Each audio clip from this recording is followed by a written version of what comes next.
You do not yet realize your importance. You have only begun to discover your power. Join me, and I will complete your training. I'll never join you! If you only knew the power of one, the power of two, the power of many. No!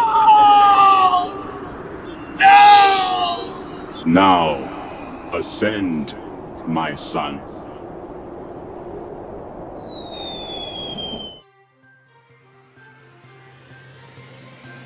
This is HBR News number 462. Klaus Schwab gets Me Too'd. Supreme Court capes for the Orange Man. Where we discuss the news of the week and give it the Badger treatment.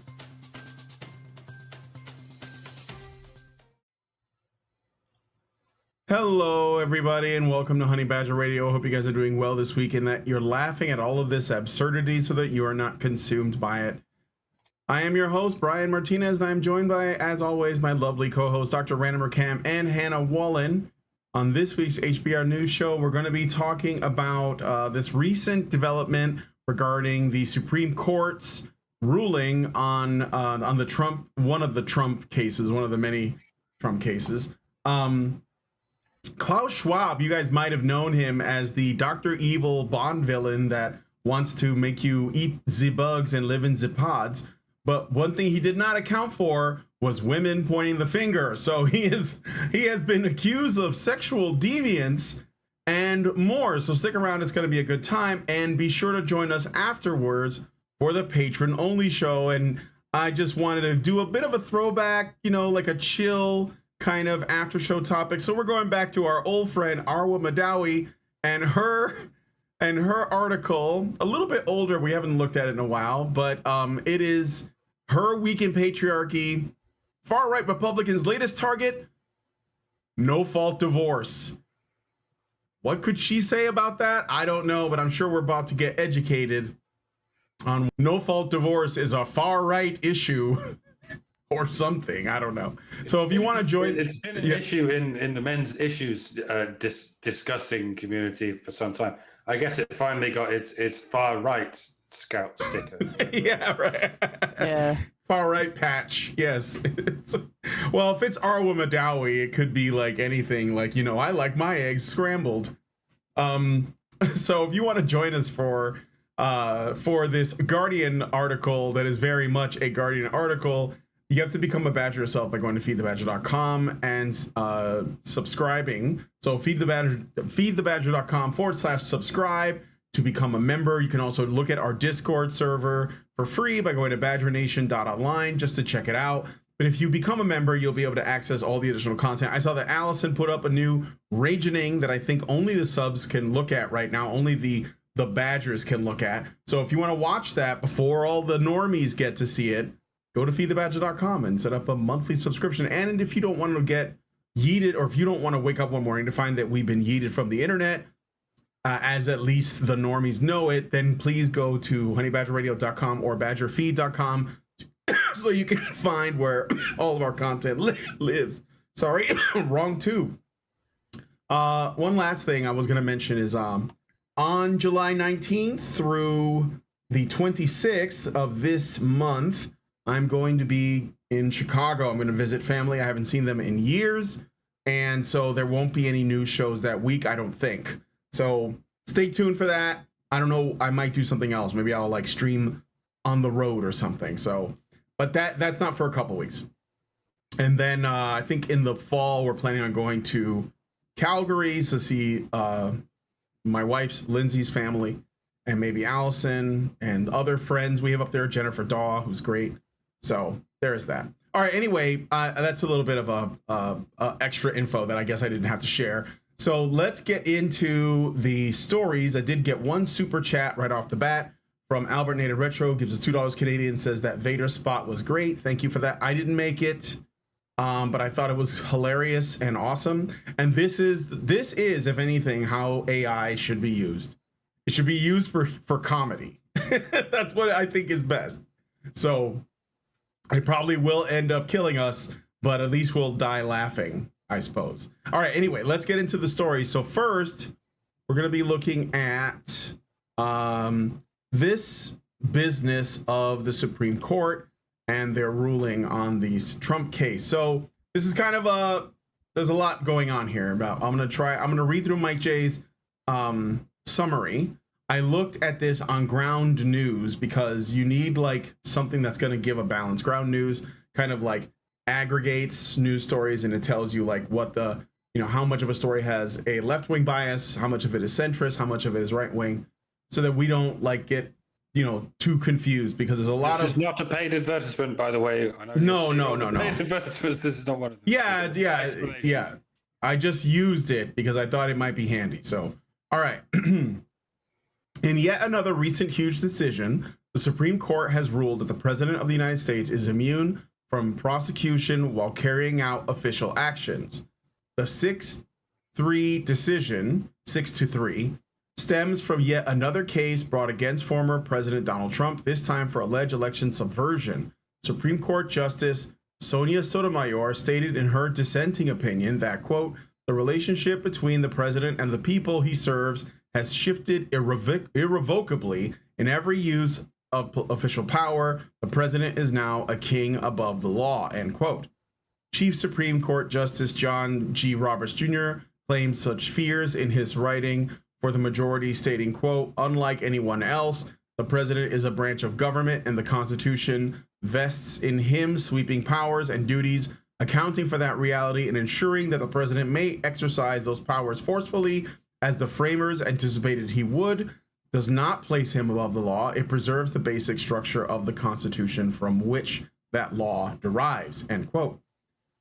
The main sticking point between the majority and the dissenters rests on the definition of official actions. While the majority believes that there is a distinct difference between what could be construed as an official act and what isn't an official act, the dissenters remain skeptical. Justice Sotomayor outlined some such examples in the dissenting opinion, quote, what if the president orders the Navy SEAL Team 6 to assassinate a political rival? Immune. Organize a military coup to hold on to power? Immune. Takes a bribe in exchange for a pardon? Immune, end quote. Justice Roberts called this trail of thought, quote, fear-mongering on the basis of extreme hypotheticals, end quote, and attempted to explain the thought behind the majority ruling, stating, quote, the more likely prospect is of an executive branch that cannibalizes itself, with each successive president free to prosecute his predecessors, yet unable to boldly and fearlessly carry out his duties for fear that he may be next, end quote. See, that's the thing. If the president had zero immunity, he wouldn't be able to do anything, and the opponents in office would be able to pretty much cripple every administration with endless litigation like they did with Trump.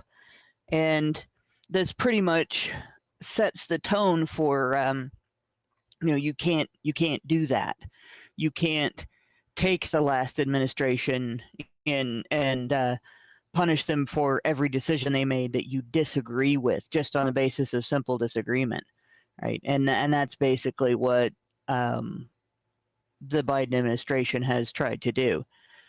They tried to use every little legal maneuvering, loophole, hypothetical, made-up bullshit that they could to prevent Trump from running for office again. And this was just one more thing. And it's an avenue that's been cut off, so of course the left is going to be mad about it, and they're going to fearmonger, and they're going to say all kinds of things. And if it was the other way around, and a right-wing president had done the same thing, and this was the result, there would be people on the right engaging in the same fear-mongering. You would know those would be the people that you wouldn't really want to be serving, because their interest not really in protecting the rights of the people and the boundaries between the people and the government. Their interest is in maintaining unilateral power. And so this is a good ruling in that it prevents the exploitation of the criminal justice system as a weapon against political opponents in order to maintain unilateral power. Of course they're mad. Authoritarians always get mad when they're told that they aren't all powerful. You'll notice we're at the bleeding edge of this certain uncanny inability to understand hypotheticals, where the people who ordinarily can't imagine not having had breakfast this morning when it suits them not to imagine it, those people are suddenly going, what if, right? What if the president had a death ray, right? What if he had a death ray and he blew up the White House with his death ray, and his death ray also went back in time and caused climate change? Then what? Immune? Well, in extreme circumstances, there will likely be extreme countermeasures, subclauses relating in proportion with the extremities. Can you remind us what Trump has done that you think is so extreme? Did he murder someone with a robot like Obama did? Did he murder a whole bunch of people with robots like Obama did? What are we talking here? Is he directly in the pocket of hostile foreign powers? I think we know, Mike. I think we know. I think it was checks notes, mean tweets, making fun of people, or is he handing the reins of power of the country to the highest bidder, such as the CCP? If you can even imagine such a thing, what's happening here? What did Trump actually do? And they go, yeah, well, the thing is, I'm done with this interview. We can't really remember that thing that you can't remember. You're asking about military coups as though Trump took a couple of henchmen with AKs and kicked down the doors to the Oval Office and just started blasting away like it's a fucking cartoon. But you're not quite sure what it is, even though that's what you're comparing it with. Need I remind you, presidents 44 and below killed millions of people for no good reason. And yes, they are all immune. You lived through it all. You waved your signs, you did your drum circles, and it never occurred to you to come to the Supreme Court to ask, is the law still the law? Can we break it if someone really annoys us? Yeah, no, the law is still the law, and you may not break the law. Oh, man, so unfair. We never get to do anything. You're not my real dad. Yeah, none of that happened. They killed millions of people, you sleep. And now you're asking, what if Trump killed millions of people? well, then my breakfast would digest in my organs as it normally does. But can I ask, did Trump kill millions of people? Well, no, didn't he? You can bring up the jabs anytime you're like, no, okay, fine. But this is the final answer you're getting on this matter. Presidents can kill millions of people and never get legally lynched for it. So, no, we will not let you lynch Donald Trump for the crime of, let me check my notes. Oh, yeah, just a blank space in my notes. Fucking scribbled question mark next to it. We're gonna come back to that little detail, are we? Okay, yeah. The answer is no. Oh, okay, so that means we can kill Trump, right? What? That means Biden can have Trump assassinated with total immunity, right? Which is what they're saying all across the fucking Democrats. I think it was some guy in the BBC said it, and then he took his they're comment saying it down. all over the place. They're like, yeah, they are. They are. That means Biden can have Trump assassinated with total immunity, right? Yes. What? Yes. Fucking yes. Biden could have Trump assassinated in prison, no less, and he would absolutely get away with it, as would the unelected oligarchs who are clearly telling him what to do behind the scenes. Oligarchs in the pockets of the aforementioned hostile foreign powers. They can do anything they like as long as they get a reanimated corpse like Biden to sign the paper on their behalf. In earlier shows, I've talked at length about how possible, even likely it may be, that they're going to kill Trump in prison. We can argue about how likely that is, but a whole other story is what's going to happen if they do. Yeah. Yes. The answer is the nothing. legality of it won't come into question, because as soon as something like that happened, the way the people would respond to that, we'll just say that the public response would give them an excuse to declare martial law, and we never hear about the legality of it again. Yeah. Yeah. They'll kill him. They'll claim he killed himself. There'll be a wave of Trump didn't kill himself memes, and it'll be like everyone knows he was killed by the regime. Everyone knows we're living under a one-party dystopia now. It's all bananas and kangaroos as far as the eye can see. But there's nothing we could do about it. So we just go with the flow. We gently humor the idea that Trump totally did kill himself, and the uniparty is always good and righteous. We do it ironically at first, but then unironically, and then we forget the difference. And the cycle continues, and life is worthless, and you circle the drain and you die. Where was it? Yeah. Democrats are like bratty children going to mummy and demanding to have an expensive toy, having completely forgotten the thousands of expensive toys they already have, including the exact one they were looking for. They already had it. In this case, the one where you can murder your rivals and get away with it. So you go, look, it's here. The exact make and serial number of the fluffy toy you wanted. It was here all along. Hold it. Hug it. It's yours forever. Now, will you please stop crying? And then they just keep crying anyway and going, I didn't want the old one. I wanted something new. And that's when you start throwing hands, honestly. That's, the school of hard knocks begins in kindergarten, folks. And you might as well be the teacher. You don't slap some sense into these people while their heads are still soft. They will grow up to be Democrats or other assorted communist busybodies. And then we have to deal with them as they fuck up our legal systems, as they plumb the depths of reason and pull out yet another clump of upside down matter that they throw in our faces like feces. They're trying to navigate a three-dimensional world as the one-dimensional creatures they are, where it's like, we do all the good things, but the good things never happen to us. We just move in the one direction, selflessly taking all the shit raining down on us from above, all of which is the fault of the primitive wretches below us. I'm sick of it. I don't know why we should have to share a planet with these lizard people. Burn them, burn their faces off, and eat their faces and shit their faces into a pile of faces.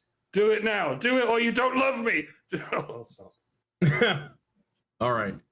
Well, I got nothing to add to that. You guys pretty much all put it that there. Obviously, there's going to be fear mongering around this, but for those of you guys who don't know how the American political system is supposed to work, the Supreme Court does it intentionally interprets the Constitution and the law, and the Congress checks the president, and president checks Congress. So, I mean, we'll see how it goes, but obviously they're going to fearmonger, and they're going to claim that he's trying to crown himself king, which is just, it's ridiculous. But let us know what you guys think about this one in the comments. I'm going to look at your super chats and super chows, and we will move on. So I got a super chow from Meredith, the top G, always first in line to get her comments in. She gives us $10. Thank you, Meredith.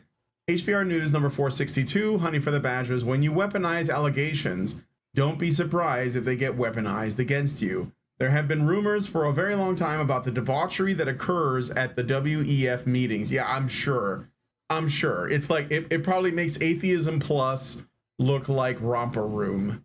Yeah, I'm not surprised by that, Meredith, but thank you. I bet they get up to some nasty shit at the WEF, to be honest. Yeah. Let me see, did anyone send any Rumble rants? No, but I am looking. All right, and then I got another super chat from Senior Sticks. He gives us $2 and says, wait, the governments don't have a death ray, plural. All right, yeah, well, they probably do have a death ray, and they control the weather. I'm guessing, I imagine, so. But let us know what you guys think about laser now. It's not just Jews who have space lasers. I think yeah, we got space lasers, weather dominators. It's still pretty fucking cool having a space laser. I mean, come on. yeah, I saw Akira. All right, anyway, let us know what you guys think about that in the comments. We're gonna move on to the next story. Funny, I was struggling to find stories, and I got some good ones. So, all right, so Microplastic in your pee-pee. So researchers have discovered microplastics in men's penises, raising concerns about their potential impact on erectile dysfunction and declining male fertility rates.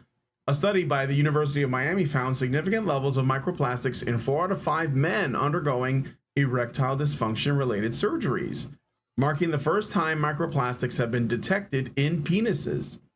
Is that the plural for I thought it was peni for some reason, like octopi. Okay. The study, not that I ever thought about more than one penis at a time, which is my own, but the study published in the International Journal of Impotence Research identified microplastics like PET and polypropylene in penile tissue. The presence of microplastics in the penis is concerning due to its spongy nature and high blood flow during erections, which may make it particularly vulnerable. Microplastics have also been found in semen and human testes, contributing to growing concerns about their effects on the reproductive system and fertility. Dr. Ranjith Ramaswamy, no relation to Vivek Ramaswamy, I assume, the lead researcher, emphasized the importance of reducing microplastic exposure by avoiding plastic containers and using alternatives like reusable bottles and loose leaf tea. The widespread contamination of microplastics underscores the need for greater awareness and lifestyle changes to mitigate their impact on human health. Okay, if this was 5 years ago, I might be reading this thinking, sure, that... Some Alex Jones shit. I mean, like, it seems possibly concerning and plausibly happening, I suppose. I don't see why anyone would lie about it or what agenda they might have in lying about it. So I'll go ahead and trust the experts just a little bit. But nowadays, no. Broken people we are. Broken, I say. Broken. It's not enough to be merely skeptical. We must be downright cynical. What have we got here then? Microplastics in our genitals. Righty-o. First question, do we have any of these microplastics in our lungs or our hearts or our brains? Those things are particularly susceptible to micro-sized foreign bodies. How are the brains and the hearts and the lungs doing? You don't know. You've been busy looking at dicks and balls all day. All right. Well, before we get into this, could a couple of you scientists sort of peel off, maybe find an adult and start studying the lungs and the hearts and the brains, please? Yeah, that'd be great. Okay, so we've got microplastics in our genitals. So you've got microplastics in your genitals. How is it a problem? What is it doing?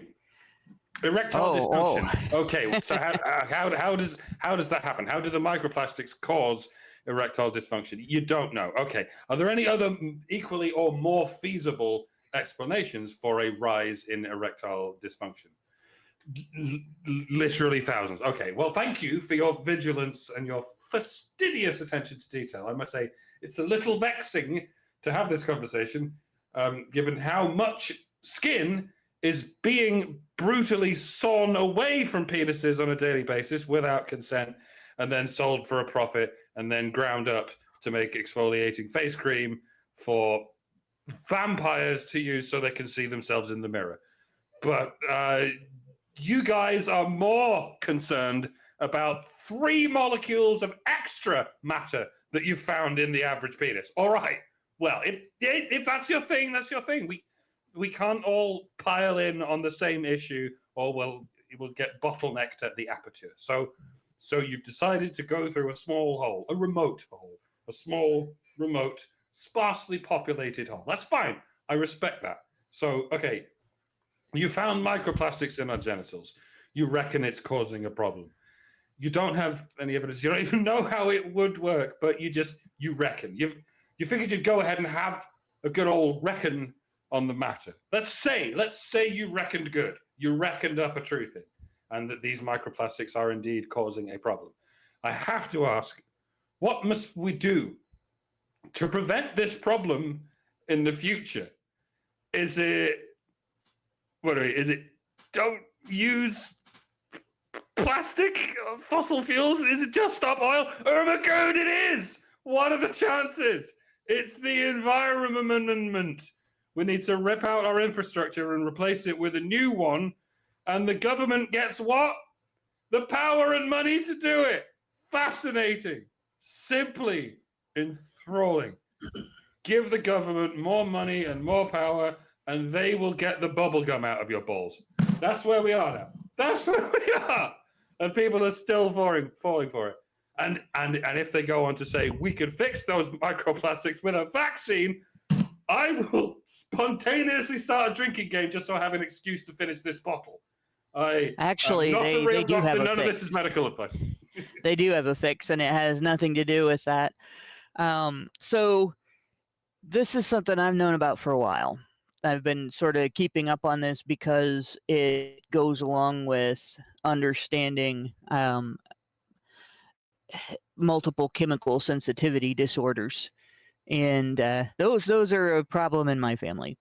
Along like with the allergies and everything, and for a while there were two different ones they were looking at for me, and so there's a lot of information that I've read about this, and actually they have been finding microplastics in all of the organs that you mentioned, every place. They're particularly concerned about it in the intestinal tissues, the liver and kidneys. They found it in placentas and fetal tissues. They found it in lung tissues. Pretty much every organ, because it gets into the bloodstream and it goes through to other parts of your body. And they don't know how long it stays because they haven't been able to measure from entry to exit. They haven't been able to track individual particles or groups of particles. So they can't find somebody that doesn't already have them and put them in and then track and then see when they're eliminated. But they do know some ways to eliminate them. And among other things, microplastics don't just come from using plastic products. They come from things like facial scrubs and makeup that have microplastics in them in order to make them work better. Facial scrubs use microplastics for exfoliation. Makeup uses microplastics to achieve a whole bunch of different visual effects. It's even in your toothpaste, actually. And so there are people out there that just use baking soda and water to brush their teeth. They're probably the ones that are that are right in terms of that.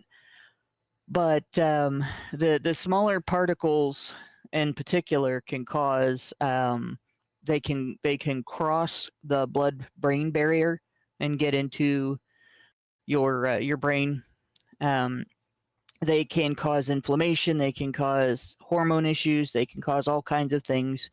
The chemicals that are in microplastics have been associated with lower testosterone. They've been associated with cancer. They've been associated with inflammation, which inflammation is one of the primary causes of heart attacks in people that don't have blood clots and that don't have plaque in their blood vessels. So a lot of people with diabetes that maybe they don't have high cholesterol and they don't have clotting issues, but they still have heart attacks. They have that because of inflammation. So this is actually a pretty big health risk that nobody's been talking about in terms of the mainstream media, despite the fact that it's actually a major thing that could be changed in terms of how different things that we don't really need are used. Like nobody really needs to wear makeup. There are alternatives to the way that our toothpaste and stuff like that is made that could be used.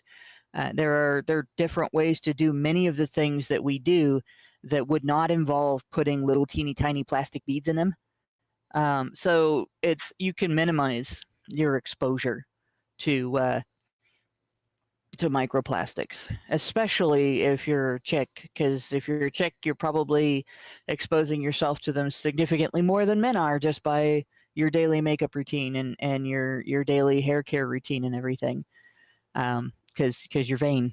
So, but in any case, yeah, they've even detected it in breast milk. They've detected it in all kinds of like anything that the human body does, it secretes microplastics. And then if you get plastic that doesn't say that it's BPA free, then you end up with the issues specifically caused by BPA.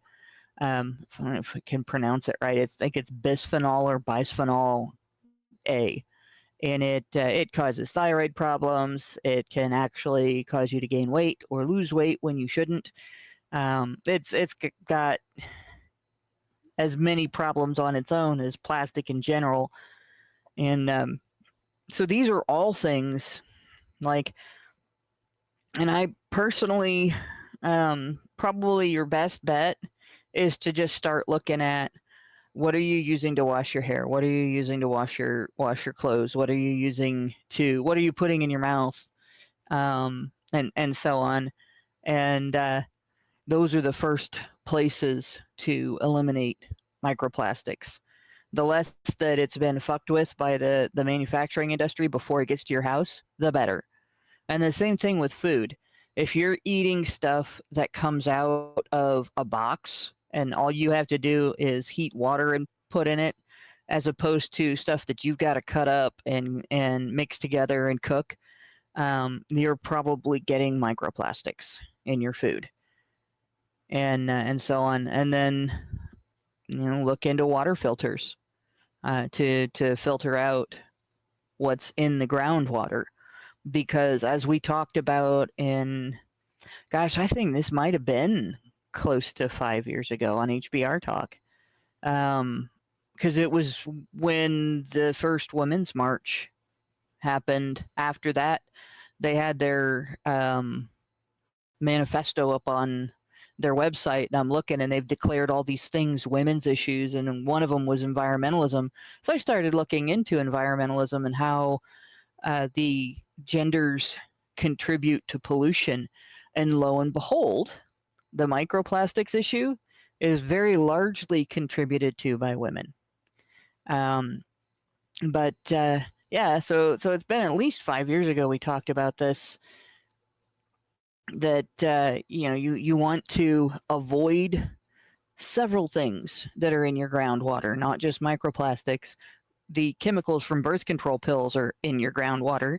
There's actually a lot of mental health drug residue in your groundwater, and your local sewage treatment and water treatment, they don't actually get that out. They can't. They don't have the capability of processing that much water on that small of a scale. So I would do some research on like reverse osmosis filtering if you can afford to get one, and use that, especially if you have any kind of chemical sensitivity disorder, whether it's something complicated like MS or something common like diabetes.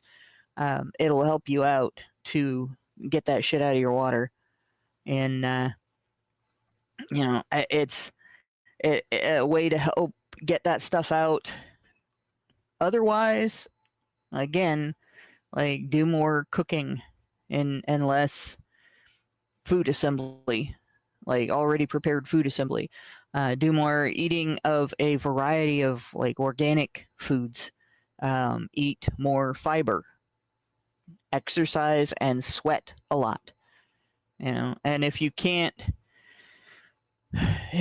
get a filter, try to periodically get very, very filtered water, and use that when you're going to do sweating and exercise, because sweating it out is one way to get rid of as much of that as possible.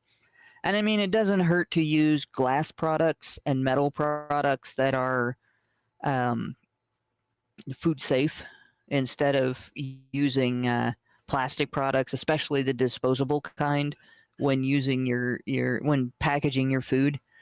But even if you can't avoid all of the causes of microplastics, like you can eliminate the ones I talked about before. look for things that say they don't contain microplastics, because that shit really is actually bad for you, and it really can do a broad spectrum of damage to your body. So you definitely don't want to be like overdosing yourself on it. I wouldn't worry too much if you're already doing a lot of that stuff that I suggested, to eliminate microplastics, that you're probably still going to have some exposure. But I mean, overexposure to sunlight can cause burns, and frequent overexposure that causes burns can cause skin cancer. But you can go in and out of the sunlight your whole life and never get skin cancer.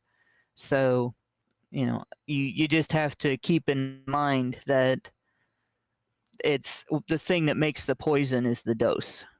If you have too much of something, it's poisonous, even if it's not normally poisonous in small doses. So, yeah, you have to look. Most products won't tell you, like Gabriel says, most products will not tell you they do have microplastics, but there are some products that will tell you that they don't. So, kind of look for that. The more profitable it becomes to sell products that don't have microplastics, the more people will invest in creating things that are better for you. So there you go. All right. Yeah, I mean, I have no doubt that these things are in our food and our water and in our everyday things. I think that and there's definitely estrogenic, chemicals and things that are lowering men's testosterone levels, lowering men's sperm counts. Some of it is just in the air. Some of it is in the food we eat and the way that our diets are set up, or at least like the way that the media and the education system, instructs us to eat. And I think that those are a big part of it as well. And women are also affected in their own ways. Like we've already talked about a number of times the ways that birth control negatively affect women, regardless of whether it's the pill or something else.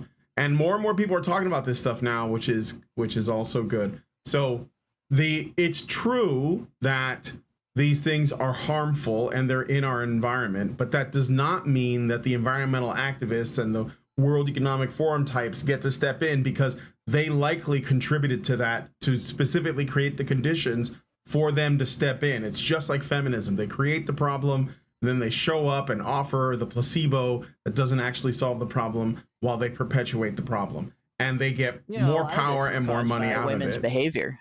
It is, this is caused by women's behavior. Women could significantly reduce their contribution to this problem just by, instead of getting a new wardrobe every season like a lot of women making their own clothes. Buy clothes that are made to last. Yeah. Just buy clothes that are made to last and wear them until they wear out. And then buy clothes that are to replace them that are made to last.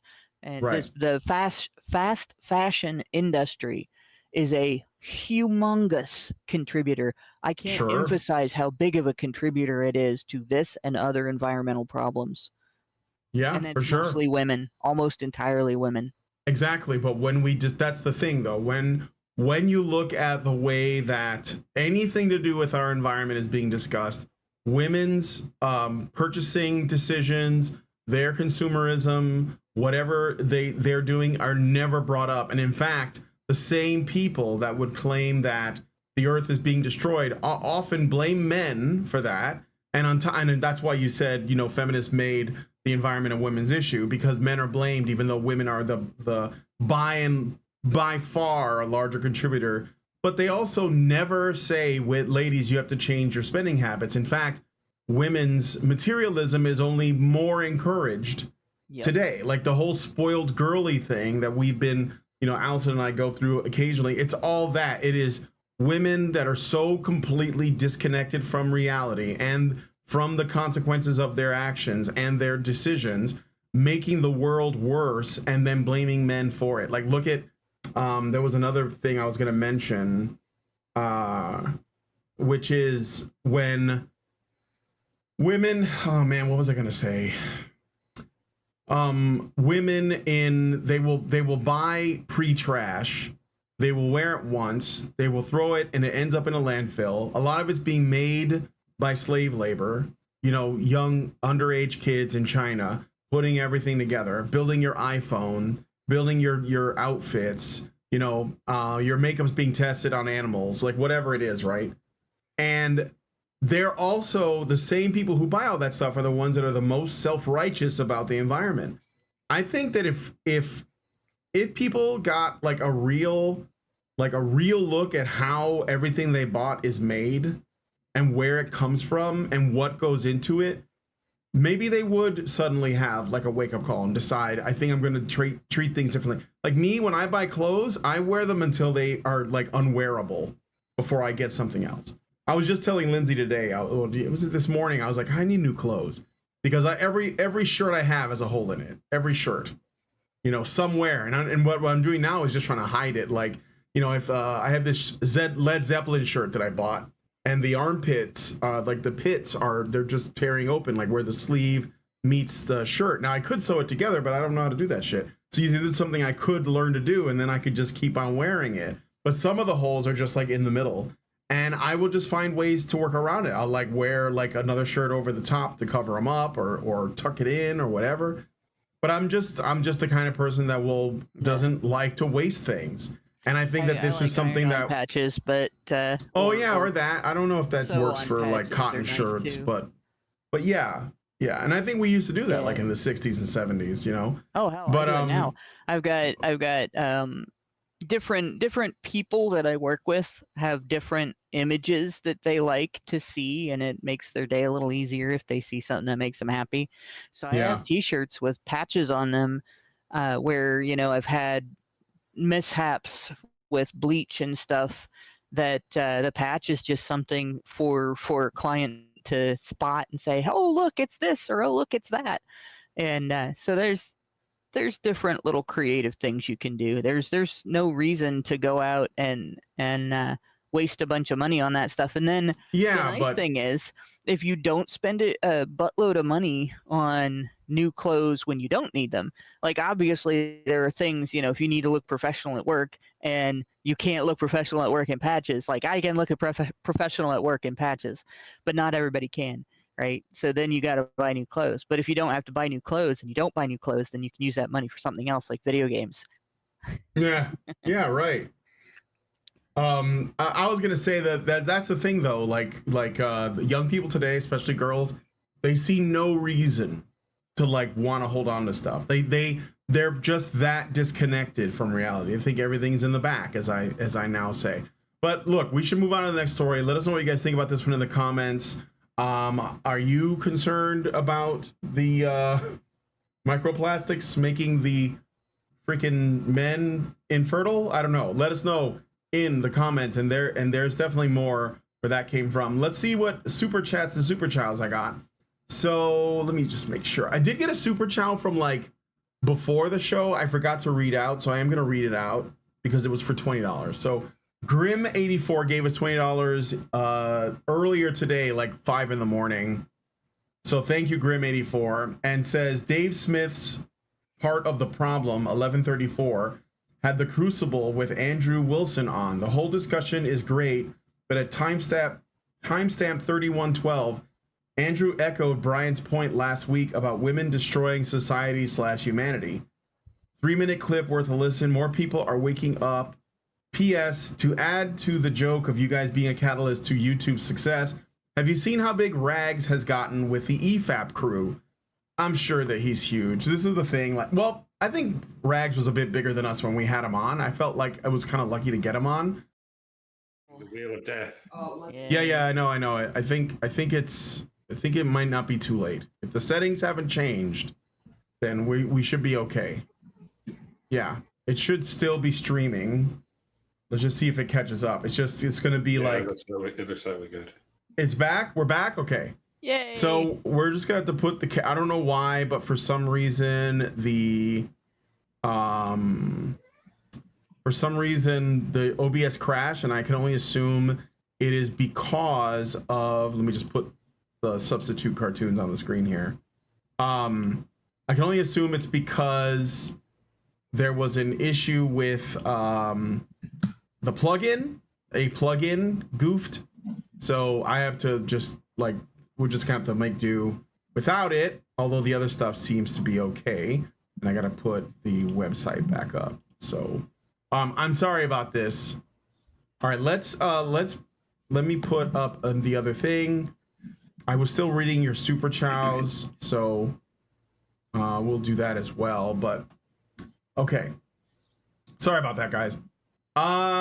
So then I got a super chow from Immune from What, gives us $5, and says, I suspect I have been hearing a lot of vague claims about what this ruling actually means.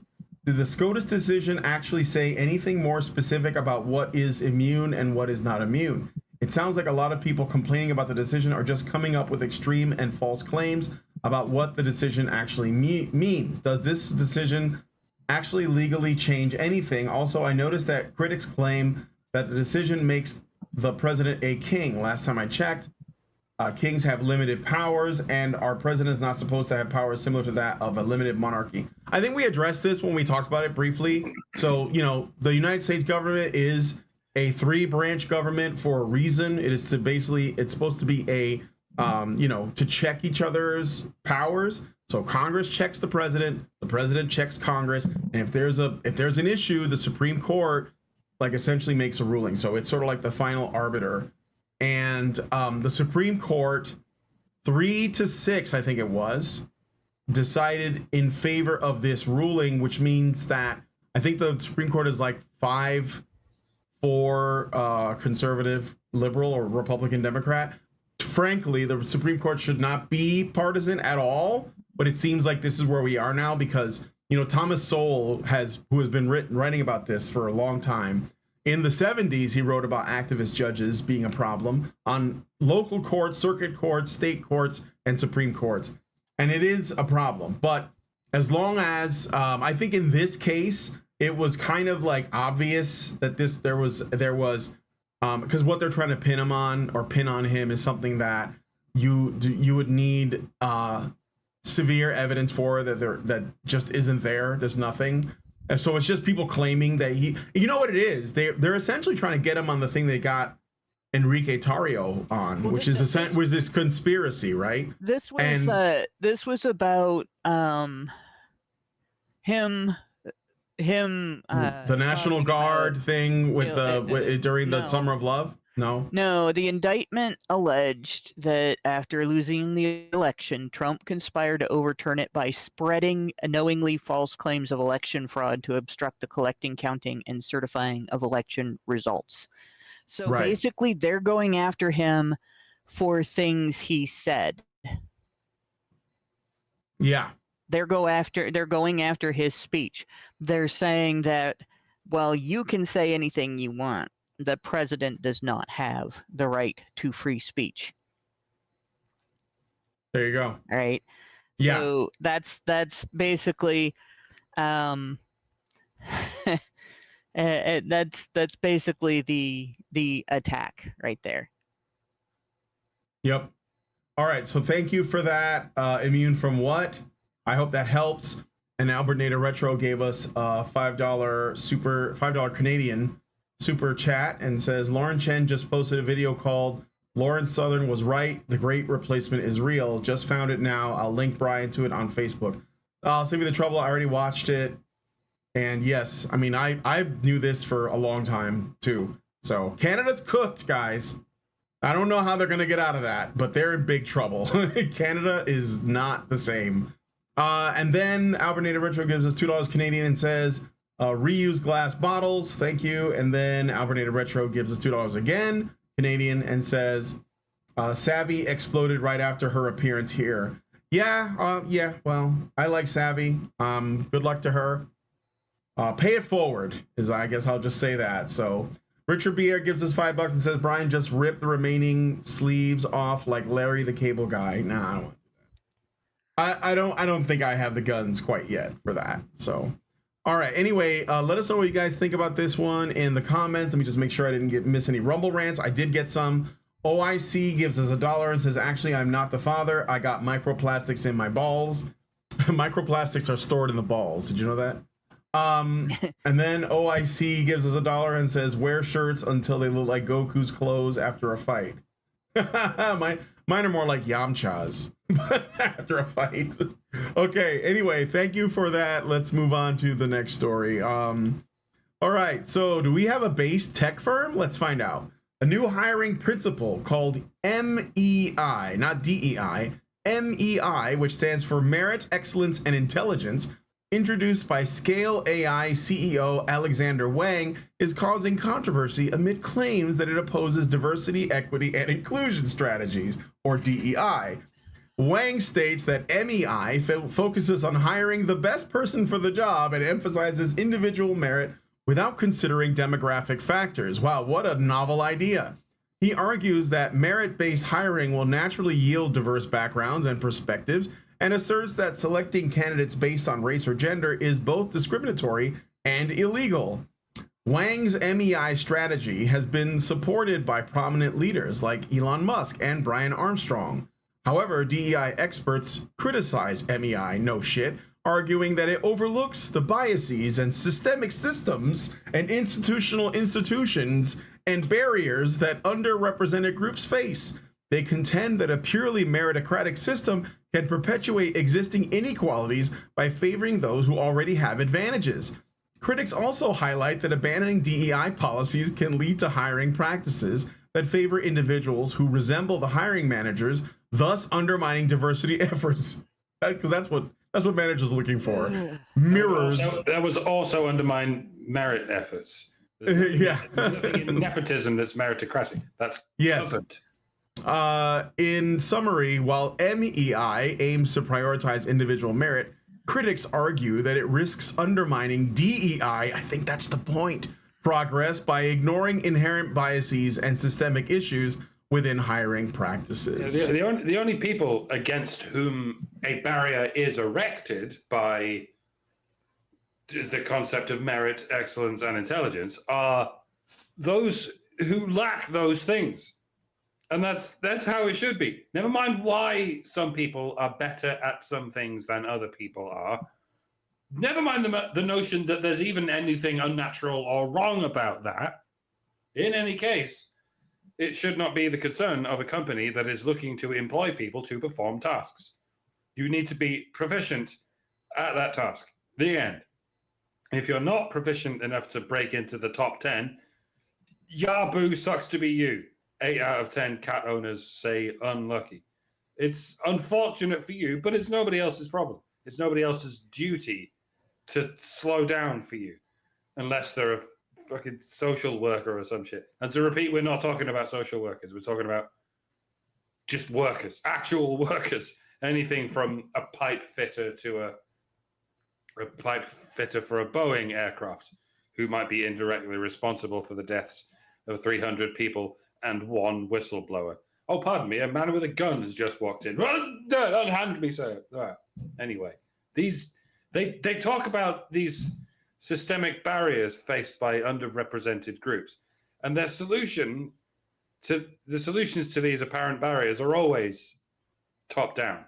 It doesn't start at groceries. It starts at the very top of the heap, where the apex fallacy works its magic. It's workplaces.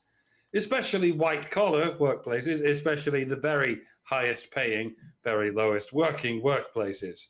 It's those cash cows, working environments, who first need to be forced to prioritize women and minorities over men and majorities. And not because those workplaces have been causing the inequalities in the first place, but because they need to be the ones to correct for, quote, existing inequalities. And you have to ask, where do these existing inequalities originate? Where did they start existing? What's the primal cause? Is it the mainstream media? No, the mainstream media is run by good people. Okay, is it universities? Is it schools? No, the education system is run by good people who happen to be mostly women. Shut up. Well, all right, how about families? Surely everything starts with family. No, Most families are run by women or single women. Therefore, good people. Right, I think I see what's happened here. You already took the first 20 years of everybody's life and you gave it to women. You've done the grassroots. You've completed stage one of the long, slow march through the institutions, at least via that avenue. So, of course, you don't blame schools for anything or try and reform the scholastic process anywhere in its rusty, to say the least, clockwork. That's why there's no DEI in schools. They're already run by women. There's none of this. Only 2% of your teachers are male. You need it to be 50%. Of course not. It doesn't work in that direction.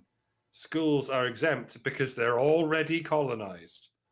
And not by DEI. They were colonized by our old buddy feminism, the grandmother of DEI, or at least the. I don't know. Do crabs have grandmothers? I guess they do. They just never meet. What we have here is a pincer. The crone. It is a pincer movement, hence the crab analogy. I got ahead of myself there. One branch of identitarian Marxism, namely feminism, worked its way from the ground up, first taking over families and then schools and then universities, hospitals, etc. While another branch of identitarianism, Marxism, namely, well, DEI right now, but this one's a bit of a shapeshifter, that pincer works its way from the top down, starting with governments, then white-collar workplaces, blue-collar workplaces, and then police and armed forces and hospitals. Oh, well, look here. The pincers have finally met in the middle, right in the heart of what we call health. The crab has met its grandmother. That doesn't make sense. It makes a metaphor, but a callback is a callback. This is my process. Shut up. So yeah, Marxism has pincered us at this point, driven all the way by gender ideology. Is it any wonder that TERFs and trans activists are arguing with each other over ridiculous nitpicking about what even is a woman? See, that's the point where the pincers meet, and they even start to grind into each other. God knows what's going to happen after that. The collapse of the entire crab's claw, perhaps. Think about it, or just don't. Yeah, don't actually. You're better off just don'ting.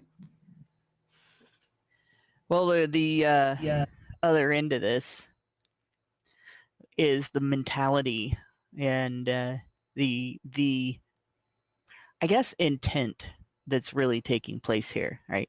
The mentality is they're starting from a belief that some groups of people have the intelligence and good character it takes to overcome barriers, and other groups of people do not have the intelligence and good character that it takes to overcome barriers, and therefore need government assistance in overcoming them.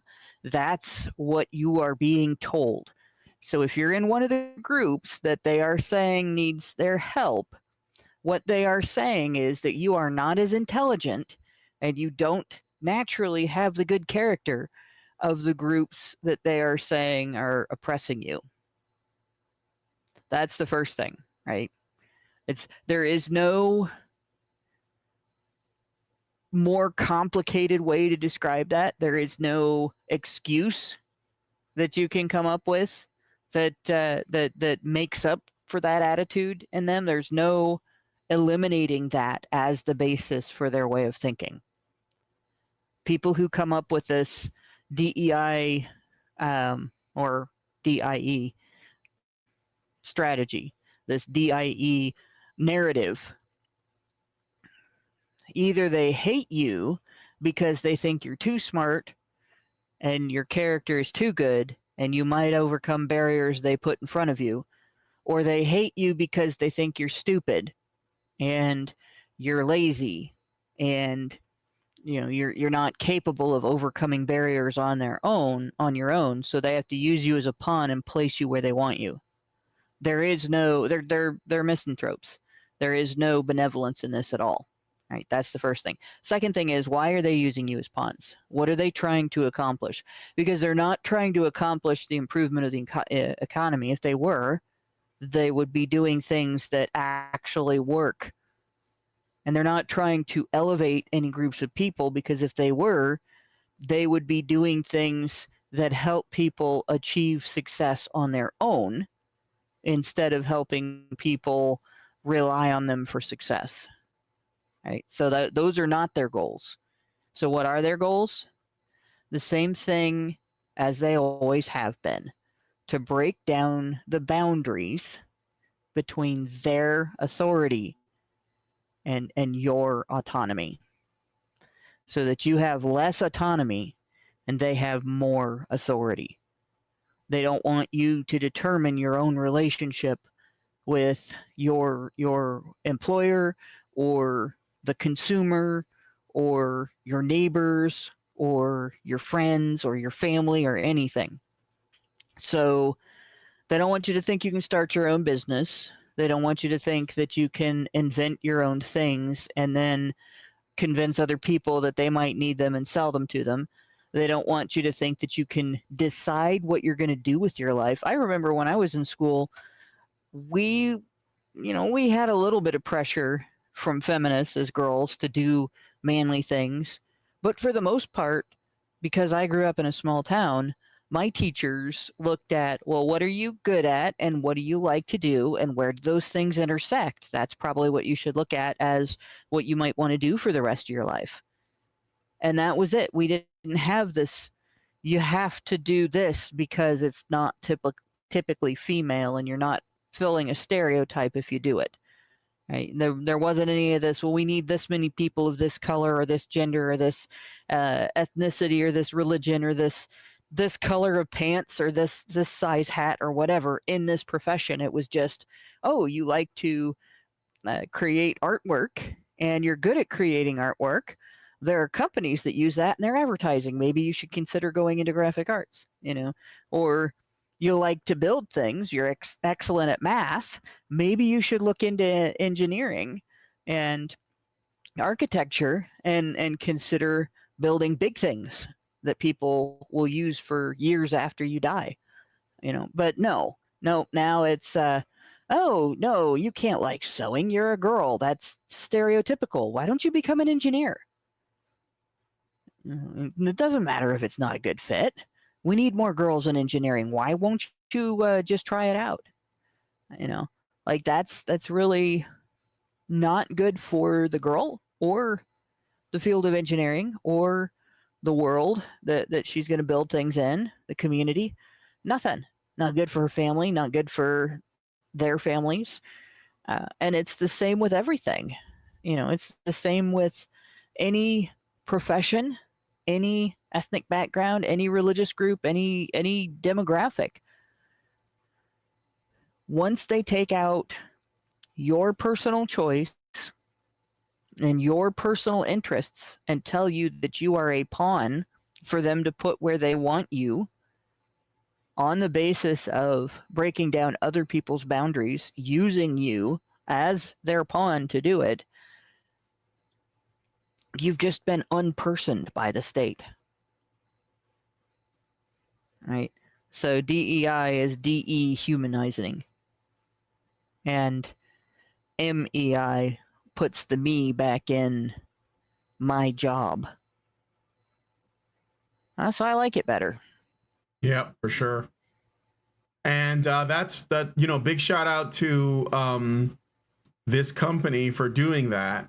I think it's definitely, like, hopefully people will be inspired by this, because DEI is essentially death, DIE, for any company that employs it, simply because you're not getting the best people, and you're not even competing. You're just virtue signaling. You're just doing empty performance at the cost of everything for people who don't appreciate opportunities anyway, because people who do would not want this kind of free handout. It would just, it wouldn't sit well with them. So you're literally just doing the opposite of that. And it doesn't even mean what they claim it means. It's not diversity, equity, inclusion. It is literally hegemony in terms of, like, the belief systems of the people in, because DEI is intended to create a woke environment by essentially hiring on the basis of these identity groups And the people who tend to identify with those identity groups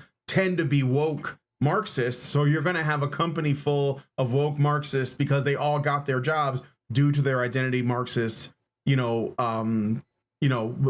of living, essentially. And that's going to be bad for your company. Like, do you really want a bunch of woke SJWs working at your company? So that's part of it right off the bat. It's going to kill your company. It's not good for business. And yeah, the only way to do things is like this whole thing about how we even define MEI. It's funny because we used to call that just running a company. Like that's just what it was. But now we have to give it like, its own name. I mean, I think that anyone who's smart that looks at that is going to come to the same conclusion that I did. Oh, you're just hiring based on merit like we've always done for most of history. Right, don't you know? Yeah. Don't you know that's far right? Like not liking like thinking that men matter as fathers in the home or no fault divorce being an issue. Like these are all far right ideas, guys. Meritocracy in and of itself is far right. Wanting to be able to lock the door of your house or close your borders, yeah, it's far right. So yeah. Anyway, so yeah, shout out to these guys at this company. I already forgot what it's called. Hold on, let me just give it another mention. Scale AI and the CEO Alexander Wang. Yes, shout out to those guys. Like, keep going. And I think this is you might see them coming up. I don't know. I think that would be a great idea if they did. So big up to the Wang crew. Yes. Let us know what you guys think about this one in the comments. We're going to move on to the last story. But first, I want to look and see if I missed any super chats or super chows. No, nothing yet. Let's look over at Rumble really quick because that slips under the radar. Okay, yeah, we're good. Let's move on to the last story. Yes, here we go. So, oh no, that's wrong. Hold on. Klaus Schwab, pictured here, founder of the World Economic Forum, faces allegations of sexual harassment and creating a hostile work environment by several former female employees. Accusations include making sexually suggestive comments, posing suggestively. I did not need that image. Do not picture this. Just remember like, this man? He was not always elderly. Do you know what image? No, but I think he always looked like this. Do you know what image comes to my mind when I see posing suggestively? It's the George Costanza from Seinfeld where he's just got the boxers on and he's like just that with Klaus Schwab's face on it. Somebody make that and send it to their Discord server. Okay. We need like a crew of people that make memes on the fly really fast. Put it in the Discord server or put it in mine, the Honey Badger Arcade one. Dream team. Yeah, we need that. We need a meme dream team. Exactly. Here we go. So yeah, anyway. So accusations include making sexually suggestive comments, posing is what, can you imagine getting a text from Klaus Schwab saying you up?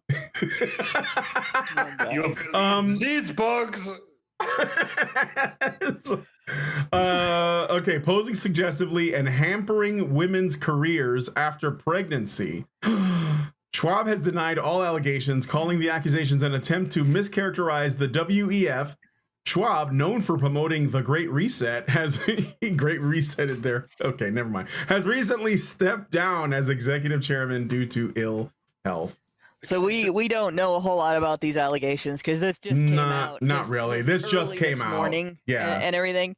But I put this in the news chat actually 2 hours after it started trending on Twitter, because I thought, well, we got to talk about this. And the one thing that really struck me was I was just in a conversation where I was told that the numbers, the crime stats for rape and sexual assault, sexual harassment and all that, those don't matter because the numbers are inaccurate in regard to perpetration, right? Perpetration is much higher, but most women don't come forward and don't make allegations, especially against powerful men, because they are afraid of the consequences of making the allegations. I don't know any man in the world who is currently thought of as more powerful than this man, and he is facing a slew of sexual harassment allegations from women who do not fear consequences too much to come forward with this.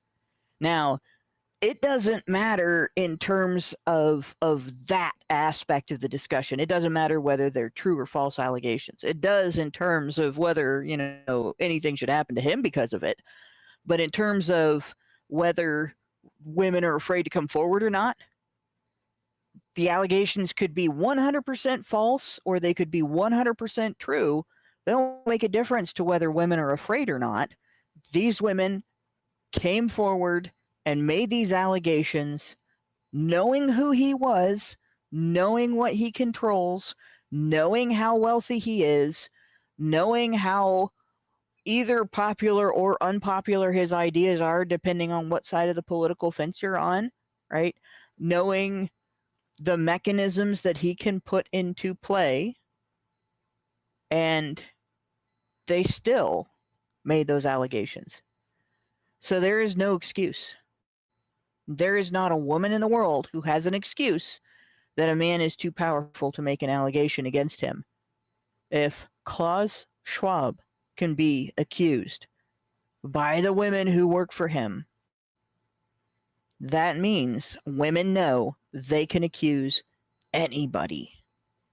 Anybody. And that's kind of the point, but it's also besides the point. All of this, right, these accusations, it means Klaus Schwab did something wrong. And by doing something wrong, I don't mean sexual impropriety. I mean anything but that. Sexual impropriety doesn't hurt the regime. It's just the weapon that gets rolled out when you've done something that does hurt the regime, but the regime doesn't like to show weakness, let alone admit defeat. It's like, well, we're punishing him because he refused to kneel before Baphomet, but we're not going to tell people that because Baphomet, to the untrained ear, it might sound unpalatable. You know what I mean? So we'll point the Me Too cannons at him. Look over there. Whoop, whoop, whoop, whoop. Now he's controversial and we are not. Job done. It works. And it's easy because every man has encountered a woman at some point in his life. So it's just a case of taking all those encounters that he's had with women and whittling them down to whosoever is willing to paint the ugliest picture of one or more encounters. And even if you don't find anyone willing to embellish the truth, you can just find someone who's willing to outright lie, which isn't all that difficult either, not when you're dealing with the likes of the WEF and the many world governments in their pocket. So, yeah, Klaus Schwab could very well be a serial sex pest, for all I know. But I've no reason to assume he's any more of a sex pest than every other baby-eating lizard person in that organization. That's not what's happening. I think what's happening is it's basically a ritual, like a human sacrifice to mark a cosmic transition. Klaus Schwab has recently stepped down as the boss, as the head honcho, as the big G's, and that's what he should do. That's what's expected of a leader when his time comes. However, he knows too much. The shadier your organization is, the more of a liability its ex-members are, especially its ex-leaders. So they can't be allowed to go on, certainly not in their pre-existing capacity. Like in the old days, when there was a new king in town, he'd make sure to behead the previous king. When there's a new woke CEO in town, they Me Too the previous one, just to cleanse the aura of the recaptured territory. This is my office now. I don't care how many times you've pissed in it, Schwab. I have hereby made it not so. I have dispelled your pee spell. by throwing you to the Me Too lions. That's how it works. And I, Klaus Schwab's successor, shall be the one to break the cycle. I shall be the only one to not get Me Too'd at the end of my tenure. Yes, I know everyone who came before me said the same thing, and they all, but they were all fools, blind fools, I say, who thought they were better than everyone. I'm different, see? I really am better than everyone. Oh, nature's ugly, man. It's ugly, and it's random, and it doesn't make sense. And one day, it's going to rip the roof off of your house like a tornado. So... Will actually be a tornado. Just don't sleep in the attic, and stay hydrated, and all that good stuff. Okay, so we got some super chows. All I will say is, yeah, I mean, like, it doesn't matter how powerful you are. Women can and will try to destroy your life. Like, I'm not saying that he did it. I'm sure that the WF people get up to some weird shit. We know the elites are creepy. That, like, there's, like, I'm not surprised at all, you know?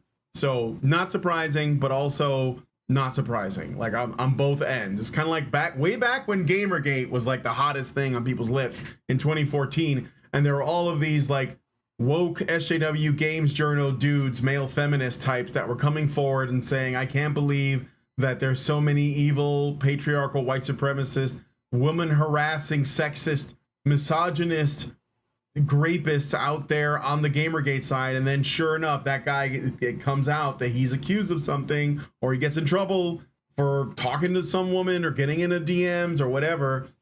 And we were just like, you know, we used to have a thing where we'd say start the clock, we'd to restart the clock whenever that happened. It was all the time, but I always said, even back then, you know, sometimes it's hard to know whether it's because male feminists are more likely to be creepy with women, or because feminist women are more likely to make false allegations. It's kind of a bit of column A and a bit of column B, and that's kind of how it is. So I don't have any sympathy for this. I hope that if it comes to anything that, you know, is sort of like a criminal trial or something serious, then I guess, you know, we'll look at whatever evidence is put forward, because yes, I would probably even have to say that I'd like to see the evidence for this. I mean, Klaus Schwab is a lot of things that we don't need to add more to it, okay? But what I want to know is, did they own anything, and were they happy? That's what I want to know. But anyway, so I got because I mean, that had to be his pitch, right? Like, he would approach them when he would hit on them. Yeah, they can't even own their own shit. He would hit on them and he'd be like, would you like to own nothing and be happy? Like, something like that, right? I mean, probably like that was like his opening line. That was his line. Yeah. All right, but anyway, I still want that meme though. I want the Jason Alexander with Klaus Schwab's face meme. I want that. All right, so let's look at the super chats and super chows, and we'll go on to the patron show. This was actually a good show. I didn't have a lot of material, but then all this stuff happened. You know, if it weren't for stuff always happening, I would be out of a job doing this. So the One Good Man gives us $5 and says, oh, so it's the One Good Man. This is the guy. Everybody. Yep. Everybody say hello to the One Good Man. Hi. He is here in the chat. Yeah, right. He gives us $5. That's a really good man. And he says, Trump is the most evil person who has ever eviled in the whole entire history of evil. And if you can't see that, you are literally a fascist, and I can't even. That is exactly something that the One Good Man would say. And I really appreciate your feedback, One Good Man. We need more people like you, but we all know there can only be you. You're like the Highlander of good men. There can only be one. So, and then I got another super chow from LOL Schwab. So LOL Schwab gives us $5 and said, we must ask the accusers, did Schwab at least make them happy? Did they get to own anything? Laugh emoji. Yes. You know, we should laugh at the things that are funny while we have time. We are not promised tomorrow, and it is a good time for that. Okay, so I didn't get any more super chats or super chows. I'm gonna make sure I didn't miss anything. I'm sorry for the little goof that happened. Okay, so Yeah, we're good. All right. That's So what that's all. Schwab said. Yeah, I'm sorry if it was a goof. I can't do a Schwab. No. He just sounds too stereotypical though. So if you go on stage and you actually do a Klaus Schwab imitation, can you be said to be schwabbing the deck? Oh no. All right. Well, on that note, we're gonna go into the patron show now, and we're going to be looking at this article from Arwa Madawi about how far-right Republicans, they have a new target, no-fault divorce, which is well, I mean, like, didn't DeSantis pass a law or something about that? I guess she's right. I guess she's right. So And this just for the goes to record, show, yeah. no fault divorce has never been real, but I'm gonna finish that thought in the patron show. In the patron Okay. show, yeah. All right. I got another super chow here. Did I miss one? I don't see it, Richard. Did I miss it? I'm looking. Let me see. Meredith G. Immune from what? Richard Bier just ripped the sleeves off. I already read that one. One Good Man and Lol Schwab. No, I think I got them all, Richard. I'll just do one more look, but I read them all. I read yours about the Larry the Cable Guy thing. You might have missed it. Let me see. I actually had two that showed up after we closed out the show last week. Kind of weird, So huh? yeah, it's kind of annoying. So I'm going to read them this week, but they'll be completely out of context because of that. But Yeah, I don't see anything, dude. I'll see if it shows up like later on. Maybe there's a glitch in the matrix. Maybe Andrew Tate was right.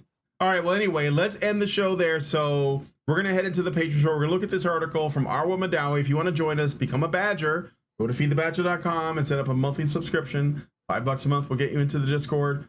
It's feedthebadger.com/subscribe. I just wanted to point that out because I always forget what the link is, but there is a link in the description anyway. So, and you can like be a part of the conversation depending on the level you give at. And if you just want to like take a peek and see what the Discord server is like, then please go to badgernation.online for the free version